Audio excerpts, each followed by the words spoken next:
benza noma yini ejele ukuze bakulukuze bakuhlukumeze uzojoyina inombolo because kwamina nje ziningi izinto abazenza ungihlukumeze uze bathi bafuna ngijoyine inombolo. I remember this one time ngenkantolo. So into eyenzakalayo kukhona imoto i-truck le ethatha ibosha enkantolo ibizwa ngokuthi wola ngolimi lakhona. Then faweni ibe baningi and ngesikhathi ningena lapha ya Johannesburg ngicwele isuke inamabhenji ahamba kanje aphumela ngapha. Then ngoba wena sowungazwa yaqala ukuboshwa ungena ufike uhlale noma ikephi wena uma uthi wena obizwe kuqala kanti usuziqhatha nenduku. Idesigniwe le yanto ukuthi ngapha kuzohlala ama-26 ngapha kuhlala ama-28. Vele ke ngokwayijele nje even nala ngaphandle mina ngibone ngizwa sengisejele ukuthi nala ngaphandle inombolo iyaphila. Ngathi ukumhlola mina ngizwa la eThekwini ukuthi nayo khona la edolobheni indawo engapha yama-28 engapha yama-26. Hayibo kuhlukana kanjani ke la? Ibona bazi ukuhlukanisa ukuthi intshonalanga ngapha.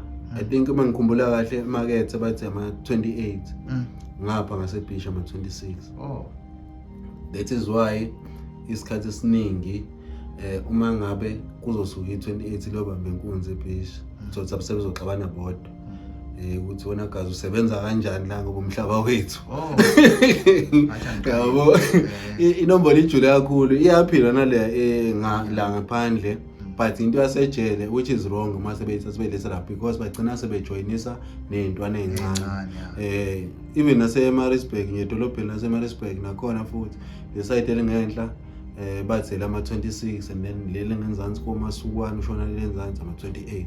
So uyi-26 uyibamba ngapha inkunzi u-28 uyibamba ngapha but mina uma uhambe etown usukungazi uyahambela nje wena ubona nje uthuba nje inkunzi awazi ukuthi banjwe yi-20 bani.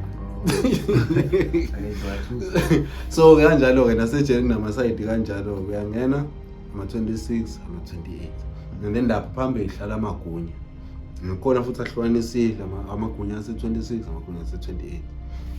So uma ungenile wena wahlala ngapha ka right and then kuzongena ama-26 afika athi yes ayi wathithiza ke nje nathi sangena singazi inombolo ubuke yabona athi awulonto ufunanda bakhala isitembu khala unyawo khahlela ukuphonsela phansi yabo because wena usungena eqala ngoba ubizwe eqala igama lakho kuthiwa ngene. So kunaloko kuhlukunyezeka and then nini ningayishaya inombolo kuhlala ama-26 ngama-28 and then nini ngashaya inombolo nihlaliswe la phansi kwenziwa noma yini ke la kuninayo nini ningayishaya inombolo. Mebethanda ukuhamba phezulweni bayambela phezulweni baqela ngale mebebhema baeshele kunini emakhanda ukuthi bafeel like ukuthi banishaya. So mina I've experienced that ke mina ngiyasazi ischeme sephara ushawe iphara umuntu obonayo lo muntu eminyango ngabe ngicela u2 wena ngabe ucela mina u2 yabo but ngenxa ukuthi usemhlabeni wakhe because basho njalo bathi umhlaba wabo and moze ubhayambe lo mhlaba wabo umhlaba wamaphara ukuthi sebeyangena nabangawenzile amacala. So nga experience lokho ngashawa but nganginokuthi nje angizoyijoyina inombolo because kusizani ubalela ukushawa ubusazoyophila kanzima ngale because baphila kanzima kwinombolo. You rather umele ukuphila ukushawa and then wazi ukuthi uzophila ngokukhululeka mabe usungale. So abantu abaningi bahlula ukufesa lokho that's why begcina bejoin inombolo of which ku-right ukuphila ngaphandle kwayo than ukuphila ngenombolo but uma ufika uyakhohliswa kuthiwa ukuze uphile kahle join inombolo abantu basuke bengazi. So mina I used to tell them mase sihleli ukuthi abafethu ngenhlanhla uNkulunkulu wangephe favor ukuthi ngiyakwazi ukuxoxa amajitha. So nje kuyixoxela nje ngisho into noma ngisho ngiyi-serious but umuntu awazi ukuyibona nendlela engisho ngayo uthi kodwa bafethu cha niyimpatha ngempela join inombolo ngempela because ibona kahle abayimpatha yonke into bayatshela ukuthi ngo6 enza ukuthi noma ngo8 enza ukuthi uma wadu evisitheni fanele kube neportion ethize wena kahlahla unagwayi unikeze lapha amagunya, then amagunya azobe seyakunikeza ukuthi wena ubheme. Uma usuyibheka lento uyabona ukuthi uyimpatha ngempela, yabo.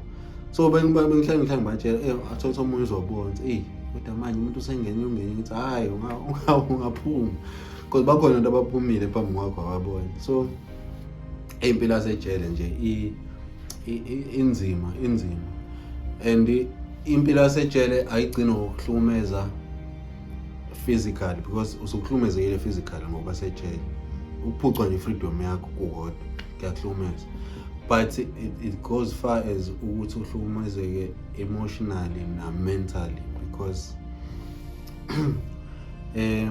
ngokwezinto ezenzala njengayo le yokugwazwa iya affect emqondweni, because ugcina ususaba noma yini mewakho into nje kheshe ugcina usuthuka awusekho normal, uthi usanayo noma yini and usuhamba njalo uhlezi uqalaza ukuthi kwenzakalani. Sengike ngibone even noma ngihambele town nje indlela sengiwashi ngayo ngazuthi ngisakhona ijele nama after effects akho ugcina sewuthuka nje yabo. So izinto ezinjalo and ayigcini ngokuhlumeza wena, igcina sehlumeza nomndeni nama families. Yabo nje mina sengikutshele ngefamily yami ihlumeze kakhulu ifamily yami ngokuba sejele kwami nosisi, because firstly financially kunezinto efanele bezenziwa ukukhulisa umuzi wasekhaya noma ukukhulisa ifamily, but azikwazi ukwenziwa lezo zinto because fanele kuthathwe imali kukhokhelwa abameli, fanele kuthathwe imali kuyobhekana nathi ejele. Izinto eziningi lezo ezigcina lihlukumeza ifamily, kunezinto ezithola ukuthi zilinde thina ngabe zenzeka but azikwazi ukwenza ngoba sikho. So I always say to umuntu owenza into azi ukuthi ngamfaka ejele usuke selfish, because when isikhathi abantu benza izinto ezobugebengu wabethi becabangela imindeni yawo ukuthi fanele ilale idlile, but usu-selfish ngoba mawusuboshiwe uhluphekisa kakhulu lo mndeni lo wena uthi uyawucabangela. Manje kumele sebahlumezeke ungasekho wena, sekumele manje babhekane nawe ejele bakhokhela abameli and stuff. And uthola ukuthi abanye khona nje umfethu engayikhohle indaba yakhe wengixoxela ukuthi ifamily yakhe indlela yayisishizila ngakhona sekuboshwe yena bephila ngaye kube phila ngobugebengu, yabo, bephila kamnandi but abacabanganga ukuthi ngelinye ilanga lo muntu angaboshwa ngenxa lezinto azenzayo. Uthi yena ngisho kwenziwa umsebenzi kubo inkomo ebizwa usizo hlathu behamba yontshontsha.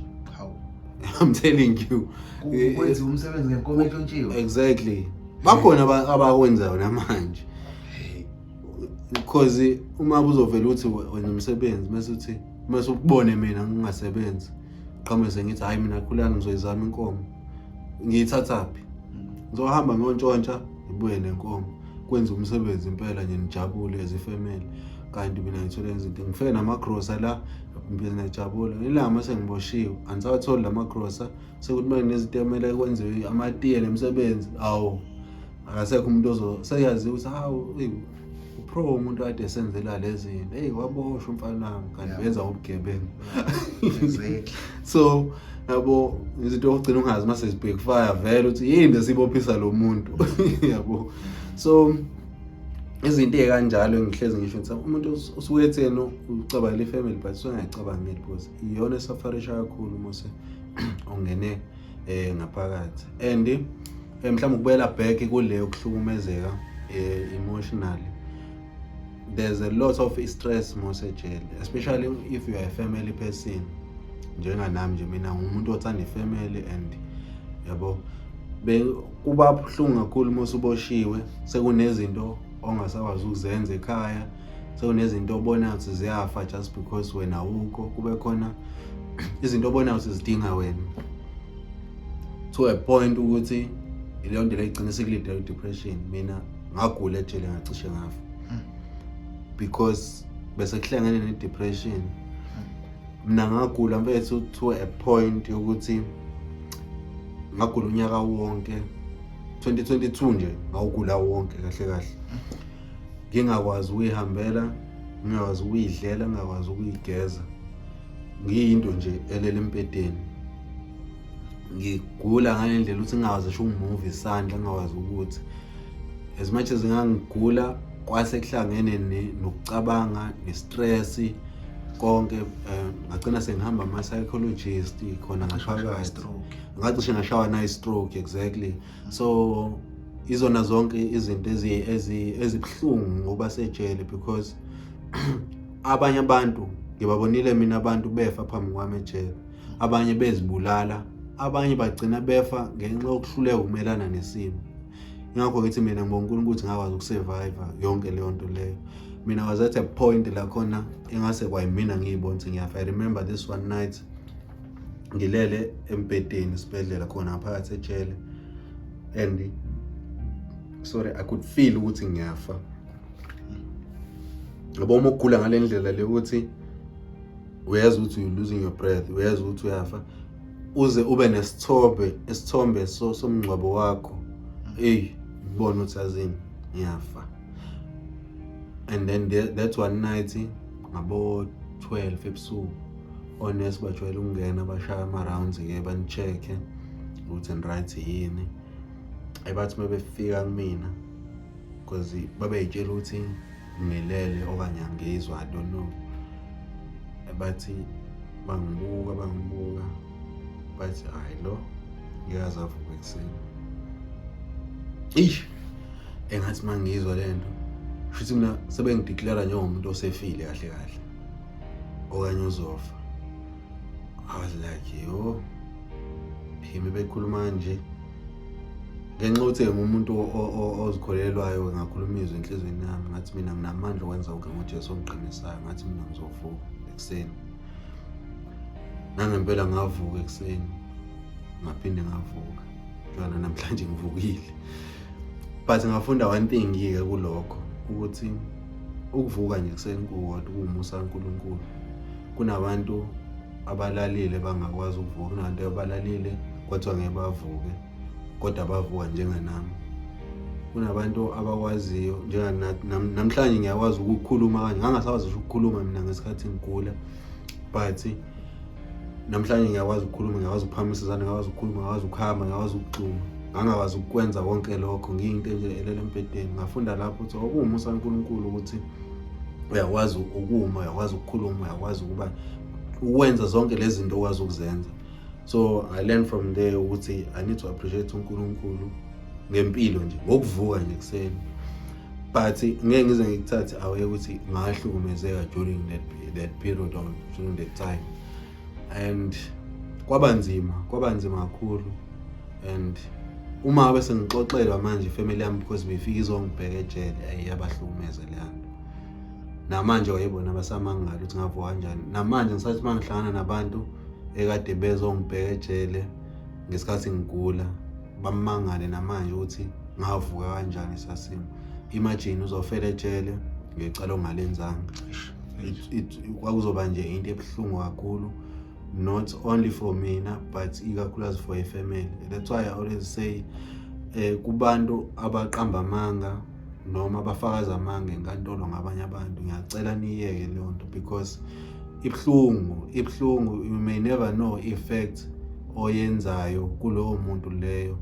I've seen abantu ejele, uthola umuntu usehlale 5 years ejele, sekuqhamuka umuntu usethi ufuna ukuzoxolisa ukuthi waqamba amanga, sekulate, gwetshiwe umuntu awusakwazi ukuhlehlela emuva.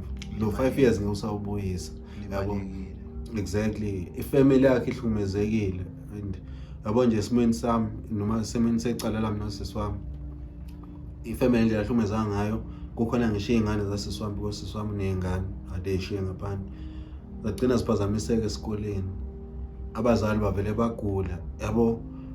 Ubuhlungu lobo osekungabazi noma osokuyofaza enkantolo ufaza amanga ukuthi affecta lento, and so unga-understand ukuthi why wena uyifaka engcupheni kanye nefamily yakho. Because if mina bengomunye umuntu noma thina besabanye abantu ekhaya, bese ngenza noma yini ukuyiphindiselela to lo muntu ofaze ngathi amanga enkantolo, because kahle mina umuntu ofaza ngami uyedwa, yena intombazane lo wathi ngelibambe lingashoni. Usisi wakhe lo amhlohla uthi afazi, wafika washo enkantolo ukuthi no, mina bengekho, but still wathatha ufazi bakhe ngagwetshwa ngabo. So if ngathiwa ngifuna ukuyiphinzelela bengingafike ngiphinzele kuyena owayimiyeke yena iphinzele kwefamily. So ngamamazi ukufaka nefamily yakho engcupheni because uqamba amanga ngomuntu and you do not know ukuthi izom-affect kanjani into going forward. But ke all in all nje impilo yasejele ayikho right and angiyifiseli umuntu. Yabo nje makhulunywa ngobuhlungu basejele inzima kakhulu into yasejele because masikhuluma ama-effect uthola ukuthi kwesinye isikhathi okay umuntu akazuyibulala mhlambe futhi angafi but ngenxa ye-stress nangezinto ezenzakalayo uthola ukuthi uzogcina mhlawumbe umise phanjanelwa yikhanda because maningi ama-incidents engiwabonile futhi kanjalo. Uthola ukuthi umuntu wayefike right ejele but ngokuhamba isikhathi ngenxa yezimo agcine esengekho right. Kunejele-ke ekuthiwa i-Kokstad okanye ekuthiwa iBhongweni. So iBhongweni kahle kahle ijele elithiwa in-Cimex esetshenziswa as i-punishment. Usually nami nje ngasinda ukuthi ngingayikhona ngasiza ukuthi ngathi uma ngifike ejele ngafike ngafunda so ngangabe ngangayiswa kulona. Uma ugwetshwe 15 years and above, sometimes abanye from 10 kuyenza by hundreds, but sime ngagcina kuyisona isikhathi ngiyikhona bekuthathwa kulabo abawu-15 abadonsa kakhulu from 15 years kuya phezulu abadonsa life sentence u-100 years u-300 years bonke labo sebedonsa life abawu-8 bathathwa bayiswe eBhongweni. iBhongweni ila kuthiwa khona-ke ufike uvalelwa kwi-cell wedwa and ufunda kahle kahle ukuphila wedwa kuthiwa laphana usuke uqedwe inkani. So I've been with abantu abaphuma khona-ke hayi uma bebuya hayi iy'tori abayixoxayo yabona ukuthi ubuya nje ngenhlanhla usawena usaphila lapha because lapha bathi nje uzufunda ukukhuluma nephela xoxa nje impela nephela ngoba phela iyona mngani wakho ohleli nalo la uhlala wedwa ufika nje ngokuphonsela ukudla uphinde isiplate